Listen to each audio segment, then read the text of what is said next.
F-35, F-16 వంటి అత్యాధునిక యుద్ధ విమానాలు, డ్రోన్లు, క్షిపణులు, హెలికాప్టర్స్తో బలమైన రక్షణ వ్యవస్థ కలిగిన దేశంగా ఇజ్రాయెల్ నిలిచింది.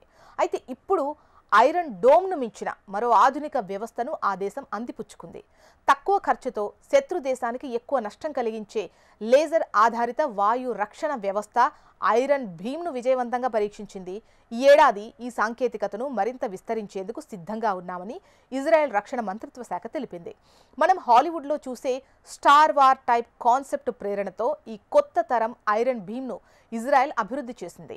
ఇది ప్రపంచంలోనే మొట్టమొదటి సమర్థ యుద్ధంలో పరీక్షించిన అత్యున్నత శక్తివంతమైన లేజర్ ఇంటర్సెప్షన్ వ్యవస్థ.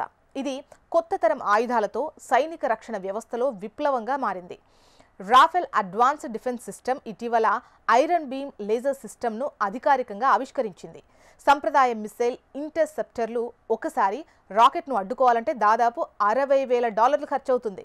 ఈ కొత్త ఐరన్ బీమ్ లేజర్ టెక్నాలజీ శత్రు రాకెట్, యుఏవి మోటార్స్ను అడ్డుకోవాలంటే ఒక షాట్కు $2 విద్యుత్ ఖర్చవుతుంది. శత్రు దేశాల నుంచి ఏదైనా క్షిపణి తమ దిశగా వస్తుందని గమనించిన క్షణంలోనే ఈ ఐరన్ బీమ్ దాన్ని నేలకూలుస్తుందని ఇజ్రాయెల్ మాజీ ప్రధాని నఫ్తలి బెనెట్ తెలిపారు. ఇజ్రాయెల్ ఐరన్ బీమ్ ఇటీవల నిర్వహించినటువంటి పరీక్షల్లో రాకెట్లు, డ్రోన్లు, ఇతర యుద్ధ విమానాలను విజయవంతంగా కూల్చేసింది.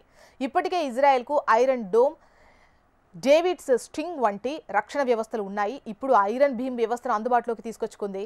ఏడాది చివరి నాటికి ఈ డిఫెన్స్ సిస్టమ్ తమ మొదటి యూనిట్లను అందుకోబోతుంది.